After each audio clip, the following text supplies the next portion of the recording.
Hi అండి. కార్తీక మాసం special కంద బచ్చలి కూర. ఈ కూర తినడం వల్ల చాలా ఆరోగ్యంగా ఉంటామండి. చాలా ఆరోగ్య బెనిఫిట్స్ ఉంటాయి దీనివల్ల.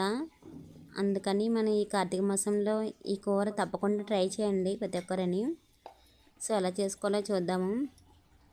ముందుగా కందని శుభ్రం చేసుకొని చిన్న చిన్న ముక్కల కింద కోసుకొని, అలాగే బచ్చలి కూడాని శుభ్రం చేసుకొని చిన్న చిన్న ముక్కల కింద కోసుకొని కుక్కర్లో వేసుకొని, అందులో కొంచెం పసుపు, అలాగే కొంచెం సాల్ట్, కొంచెం వాటర్ వేసుకొని 1 విజిల్ వస్తే సరిపోతుందండి. తర్వాత తీసేసుకొని అందరూ రుచికి సరిపడా కారము,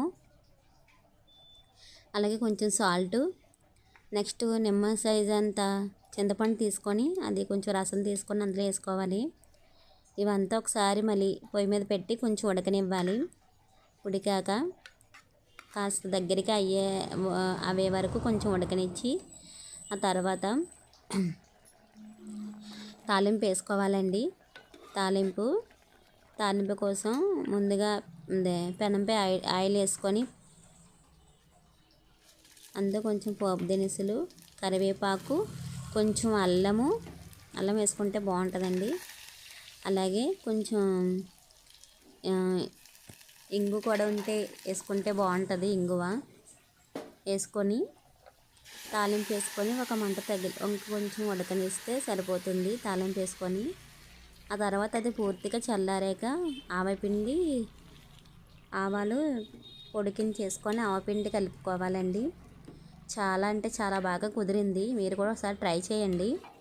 ఎలాగుందో ట్రై చేసి కామెంట్ చేయండి. అలాగే వీడియో నచ్చితే లైక్ చేసి, షేర్ చేసి, కామెంట్ చేయండి. కొంచెం సబ్స్క్రైబ్ కూడా చేసుకోండి ప్లీజ్. అంతే అండి, కంద బచ్చలి కూర రెడీ. నిజంగా చెప్పాలంటే మొత్తం అంతా అయిపోయిందండి. మా ఇంట్లో అలా తిన్నారు. చాలా అంటే చాలా బాగుంది. మీరు కూడా ట్రై చేయండి.